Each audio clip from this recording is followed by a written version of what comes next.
For that holiday, it's another holiday. It's Thanksgiving, and I can't believe it's just weeks away. It's coming up so quickly.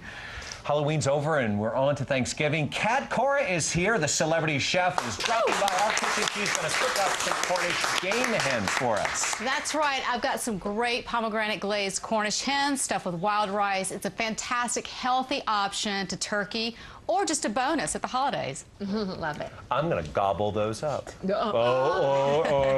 Where's my ding-dong doorbell for that one? There you go. Nicely done.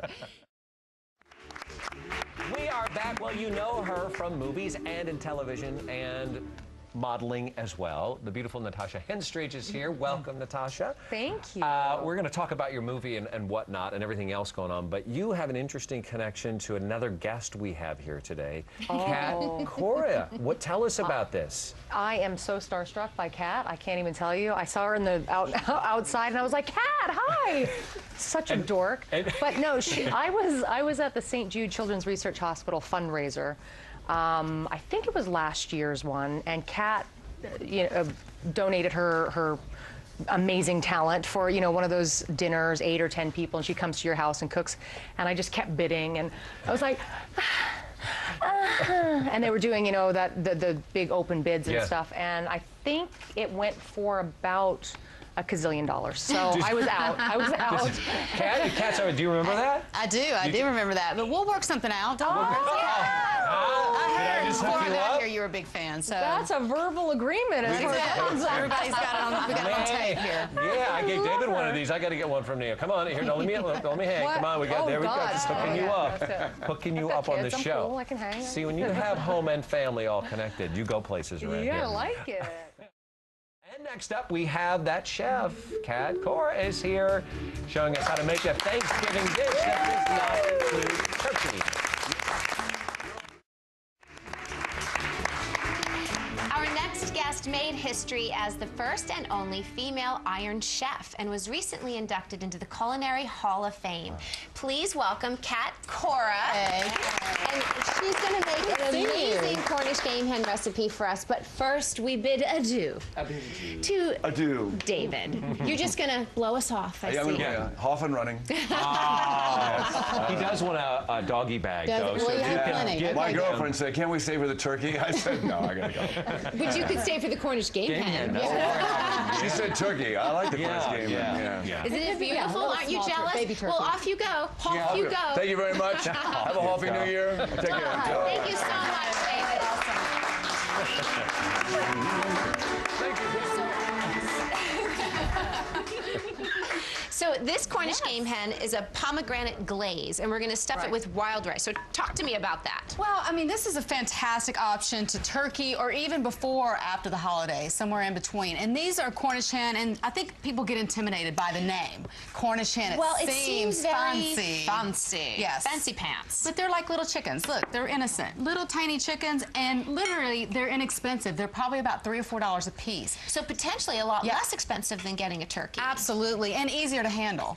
So I find that it's easier to handle, and also they're really lean. Turkey is as well, but these are too, so they're actually a healthy option as well. What do you guys think?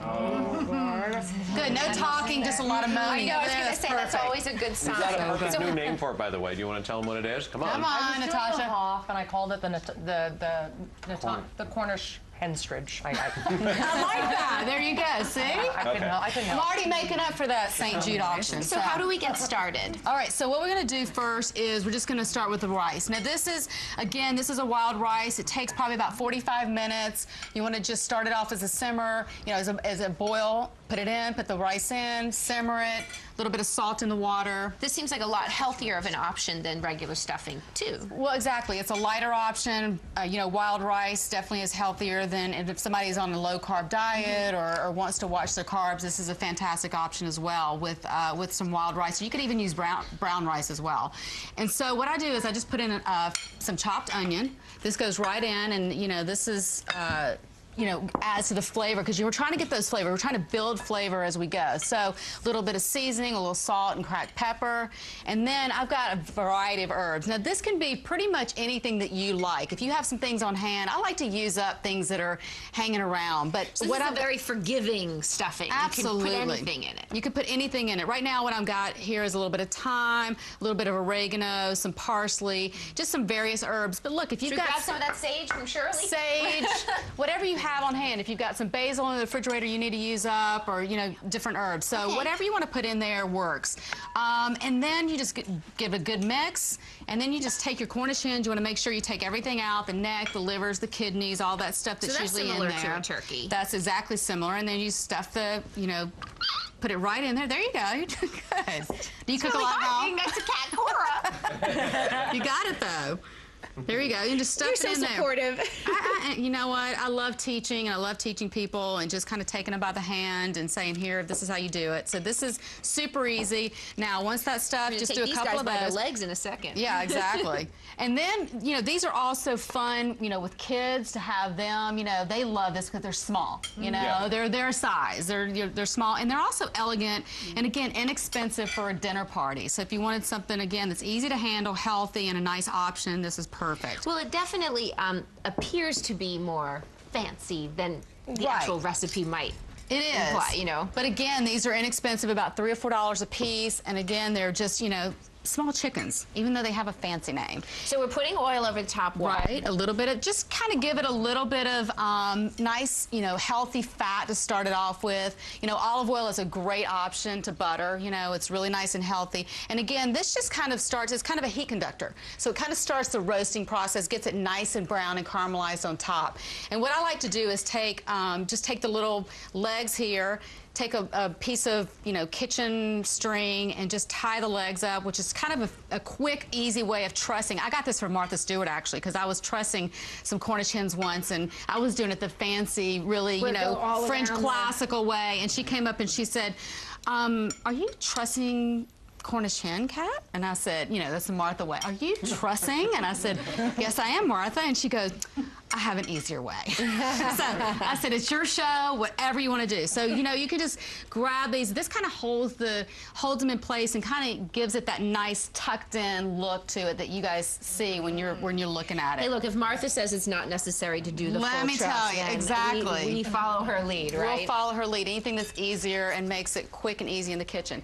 Now, what I'll do is, look beautiful. Look at that. Aren't those beautiful? Now, what you can do is just preheat the oven at 375.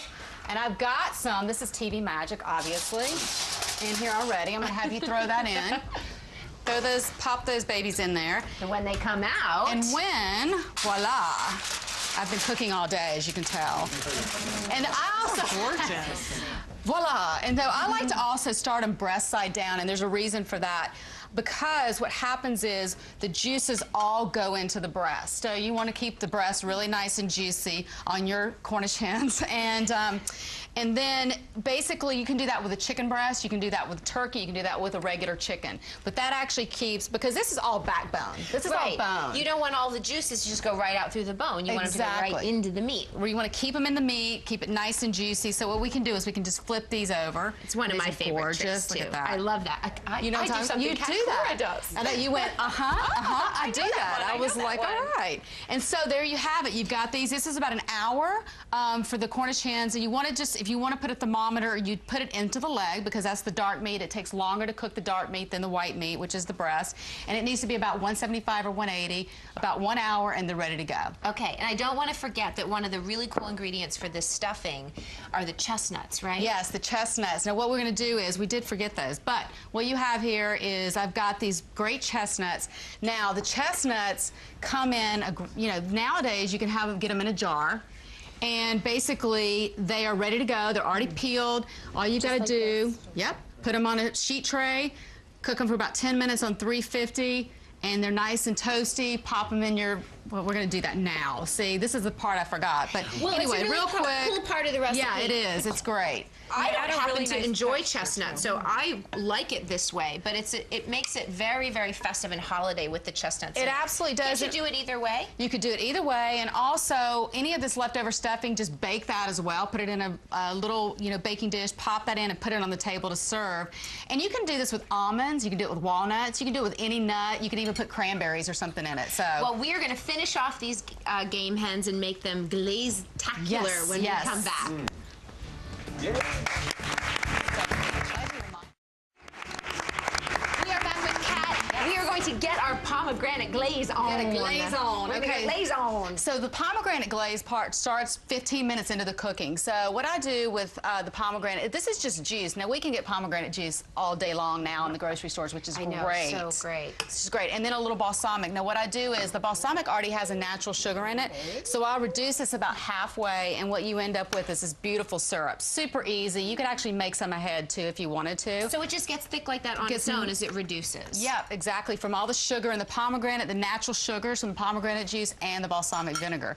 And then what I do starting 15 minutes into the cooking is I just start glazing it, basting it basically. And so every 20 minutes or so for the hour, you want to baste it. And then take it out in the oven, pull it out, give it a nice baste of this, and it'll just glaze it, and it's absolutely fantastic. And then when you finally pull it out right before serving, give it one last basting, and then there you go. Okay, now I have to say, yes, this recipe was really, really easy. Yes, it is very easy. To me, the hardest thing about this recipe is putting the pomegranate seeds on top, because this is a pain in the you-know-what. Yes, I can't tell you how many clothes I've ruined getting these seeds out of pomegranate. And how many times you find 3 months later you still find pomegranate juice. Yeah. Well, I have an easy, simple way to do this. What you do is you get a nice just bowl of water, put it in your sink, cut the pomegranate in half, go under the water in the bowl, so you have your hands submerged in the bowl with the pomegranate half, right? And then just start popping the seeds. And as you pop this, the seeds just fall to the bottom, the pulp comes at the top,